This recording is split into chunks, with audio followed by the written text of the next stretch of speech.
All right. So I have returned. Apologies for being away for a while. My dog, one of my dogs, whom I'm sitting next to, got really sick and messed up, and still is, and it's been very, very difficult and traumatic to go through, and can't even imagine what that poor guy is going through. But he's only 5, and he's badass, and I'm back. Anyway, so I've still been posting on Patreon, not as much as I'd like. But remember, I'm always over there making content and trying to keep up more, with people and their questions and messages and things like that. But anyway, coming back to this now, FLAGEOLET, or perhaps you say it differently, but something I was using for a while, I actually found it, and I started really associating it like a secret weapon. And that's going to sound dumb, considering, what it sounds like and all that kind of stuff. But we'll get into those things too. But I actually remember a couple different students I had trying to ask them, like, hey, can you practice this, for a couple weeks, maybe per day, and see if it really improves your range and really helps with things? Because for me, it was like a secret sauce. I was doing it every day, and it was tremendously helping my voice. So anyway, today we're going to talk about FLAGEOLET. How I found it, what to use it for, how to work it into mixed voice and things like that. And as usual, I'm gonna take this lesson over to Patreon and try to expand it and make more exercises, more things that you can attach to it from there. So if you want to talk about this, you want to learn about it, something maybe you never heard about, join me and we're gonna chat about it.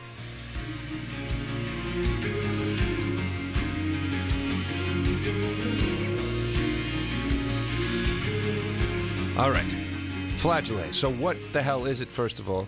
FLAGEOLET is this really tiny sound. It's not something necessarily that you're going to use on stage or live in terms of performance, but it's a very small kind of vocal sound. If I was to break down, so I want to explain a couple things here first. I am somebody that's never had a vocal lesson.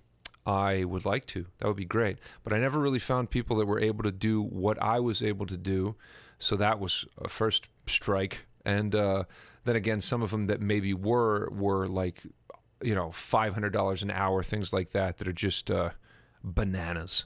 And if you're in a lesson like that costs that much, I can't even imagine just like, I hope my answers, my questions get answered, and just all that kind of shit. So never did that. I'm somebody that's doing this stuff all the time, dedicated my life to music and things of that nature. So when it comes to that stuff, I wanted to give you a quick one-on-one talk here for comments and things of that nature that rail against what I'm teaching. First of all, this is fucking free information on the internet. So if you don't like it, just go find something else. Go back to Pornhub or whatever you were doing before this. But I'm dedicating myself to this, and you can hear me sing, sometimes poorly, sometimes better. But, you might find a vocal coach or vocal person out there, vocalist, where they teach well, but then you don't like the way they sound. I've seen that a lot with certain teachers, where then I didn't really want to go to them because I don't really want to sound like them, or I kind of believe their information, but then when it's applied, I'm like, that sounds kind of shitty. So, pick and choose those things. You're on the internet. You're going to find a lot of different information covering a lot of different gamuts and things of that nature. When it comes to my information, I'm applying this almost every day. Sometimes things work better and sometimes they don't. It's a journey. You're going to find a lot of different stuff, and there's not one way to do things. There's a lot of different ways to kind of go about finding these things, and that's kind of part of the journey too, especially live. When you throw yourself up against this information live, and it's more like do or die, you're going to have a lot of troubles. The victories are much bigger and the failures are much bigger. So the stakes, bro. So when we get into FLAGEOLET, sorry about having to say all that, but it's important because, again, I found FLAGEOLET, didn't know what it was called, had a student actually found and said, do you know that thing you were talking about? That's called FLAGEOLET. I found a video about it and blah, blah, blah, blah, blah. And I was like, oh, shit. So I had found this sound. I found it from Vocal Fry, which we're going to talk about and we're going to go through. And I noticed, oh shit, I can take this much higher. But the more important piece I found after that was what muscle groups I was using.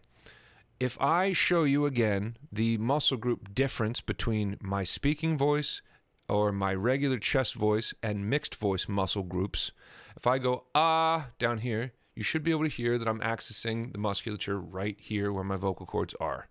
Ah.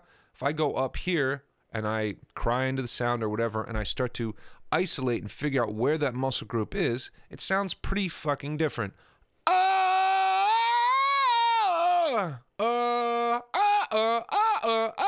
can tell I'm literally jumping to 2 different locations. I can do that in head voice as well. Ooh, is down here again.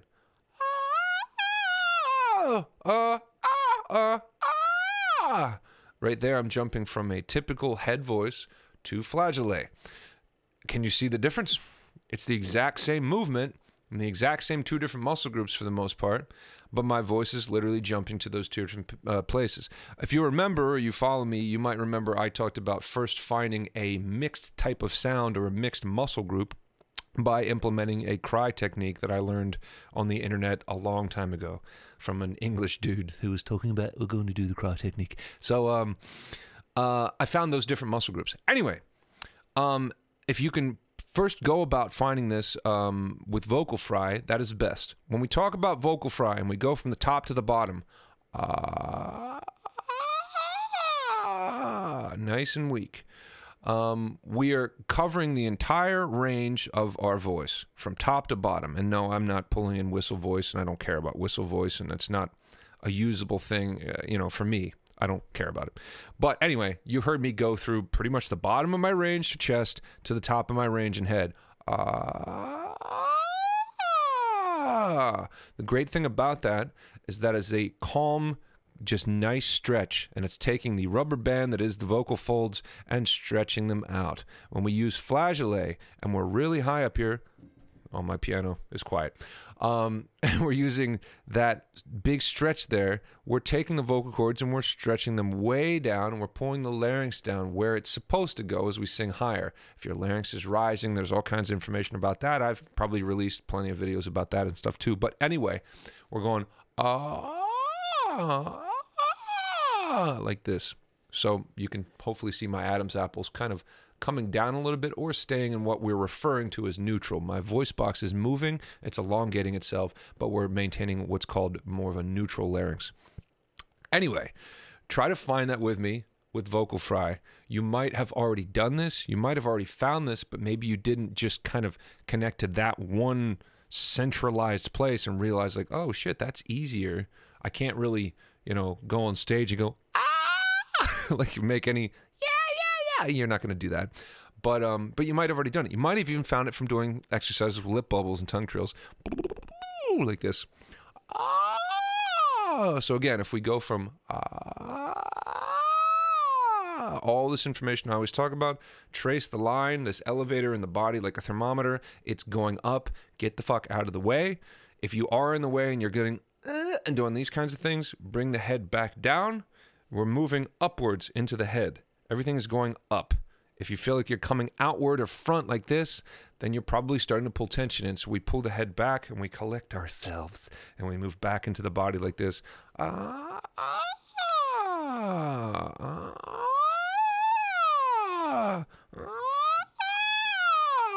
Now, the best thing about this and why I'm talking about it is that this movement that I am doing, this whole rise, slide, siren, everything perpetuates a healthy, correct singing voice from top to bottom forever until the end of time, the end.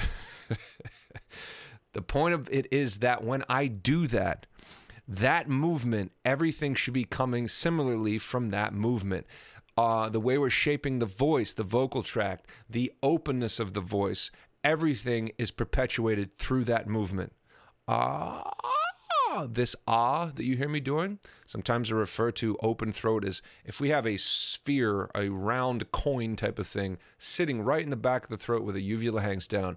If I'm trying to, once again, use the word perpetuate, if I'm trying to keep that openness perpetuated, that coin shape like that as I go up to the top of my range, then I want to be cognizant. I want to be conscious of that shape, like this.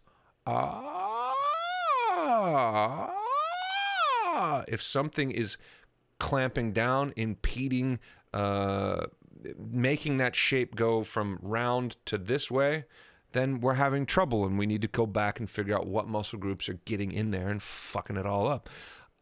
If anything, as we get higher in our range, it should elongate, but it should never flatten. So anyway, I'd have to get my piano on here, and this of course doesn't fucking have a piano. Let me see if I can get this coming through my speakers here enough so that you can hear it. My speakers have to turn on. Anyway, if we come up to some, hopefully you can hear this a little bit. And I'll turn this down. Hopefully you can at least hear it through my mic. Here's a high C. Say you're somebody that's a baritone or something like that. We don't need to get into those continuous arguments of, well, I'm a tenor. And who cares? The information's the same. It doesn't matter. If we come up to a high C, C5 up here. Let's go from a C4 to C5. Say you feel like that's impossible because your break is around F sharp 4 or something like that, like mine. Do this with me.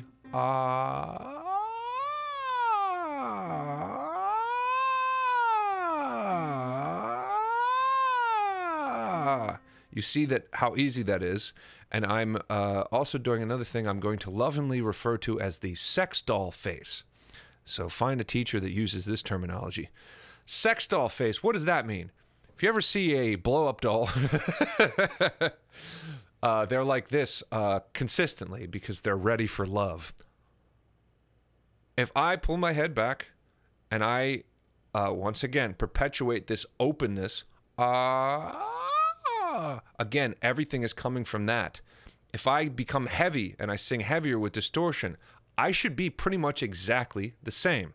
I'm still keeping my sex doll face on. I will show you. I'm going to go from vocal fry to mix to distortion, and my physical body should be about the same. My openness, my open throat, the jaw should all be about the same. Again, we'll do it from C to C.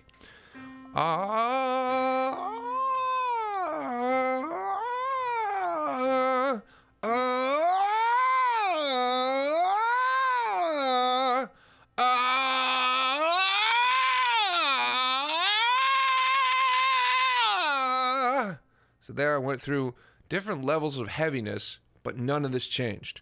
What does this teach us? Again, if you're doing something that's not that, it's probably going to be a lot harder for you. If you're doing something that keeps your head kind of moving forward, that means other muscle groups are engaging and creating chord closure for you, but a more forced chord closure, it's a problem. So this little tiny exercise like this is teaching you so much about your voice just because of making these tiny little sounds. Now, the thing I like to do with it, my secret sauce thing that I like to do, God, that's stupid, I'm so sorry, that was really working well for me. I'll explain it like this really quick. When you're using that, if you're able to find that, stay in those notes and find that pocket. What we're searching for is chord closure. Chord closure is everything. Without chord closure, then we start getting into places where the chords are breaking apart. We're struggling to keep them together. If you have vocal problems, you blew your voice out, you're going to have trouble with chord closure. That's just light chord closure and me connecting the chords together so that they make a nice consistent tone or note. So anyway, as I do this, if I'm warming up more of the top of my voice,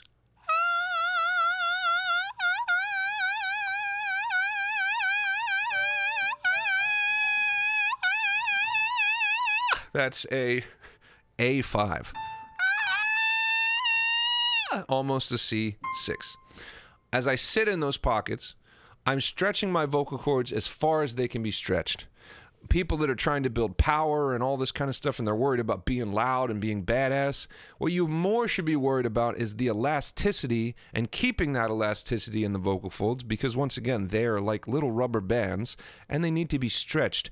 Every day having that elasticity worked out is better than having some fucking vocal dynamic, you know, heavy, weighty type of thing. Yeah, it's great to build strength and whatnot, but especially over the years, we want to build that resiliency and that elasticity into the vocal cords. So this exercise, not only is it warming up your upper register, when you warm up your upper register, then start moving up into that register, those muscles acclimate and know what's happening. And it also teaches you that singing higher is not necessarily difficult. it's a different part of the spectrum. So Melissa Cross taught this. Instead of thinking about your voice like this from low to high, and then everything going up like this gets harder, it's more like this. You're making it harder depending on how you're singing, what word you're singing, and it's just a level thing like this. Again, you just heard me sing almost a C6, but there's no effort going on. That means, again, it's not hard. When I warm up the top of my range like that and I sit in those pockets and just really get that warmed up, it shows my brain that when I go on stage and I'm starting to hit those higher notes, that it's not a contest of punching upwards where everything's getting harder. It's just a matter of acclimating and moving where I need to go and making those types of decisions. And like I said, those muscle groups are already warmed up, so they know what to do. So I was doing that every day for about 10 minutes.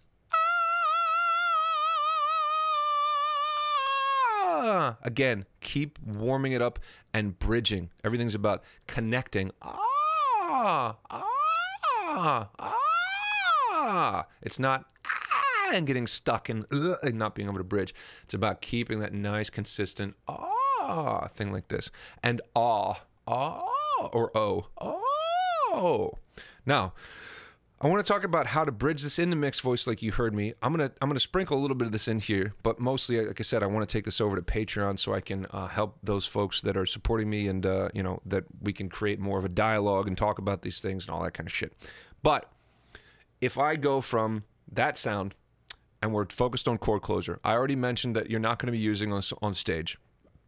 Then again, too, you'd have to be compressed enough, and you'd have to have in-ears, and you'd have to be able to hear your FLAGEOLET moment. Here's the part where I'm supposed to go, like this. But anyway, so I'm not using this on stage. I'm using something a little bit heavier, and it's a little bit kind of further down if you want to kind of systematically break these muscle groups down. Anyway, again, if you want to try to find this with more of a mixed sound, we're going with the same physical movement here, the same physical openness. But pay attention to your larynx position. Notice this tilting sensation. That was one of the biggest breakthroughs for me, was noticing that when my larynx started to rise, I could not sing correctly, and that I had to adjust my voice the closer I got to my bridge. This needed to happen. This feeling of is very important because it's correcting and it's elongating the vocal tract. If you're not elongating, that means that it's ballooning this way instead of this way. Think about some of your favorite songs where you hear people mixing. Roxanne, you don't have to put on the red light. Even doing that lightly. Roxanne. Right there, right out of the gate, and I'm opening up. So like I said, you can do this with vocal fry. And then start trying to pull a little bit more weight in. Or you can try to cry into the sound. I know this is confusing for people, but if you're keeping everything open and you're keeping the coin shape thing and all this other fucking shit I said, if I can go, shed the weight from O to oo, like that, I can try to find a cry sound up above where even lightly. You don't have to go heavy. There I have more of a consistent mixed sound.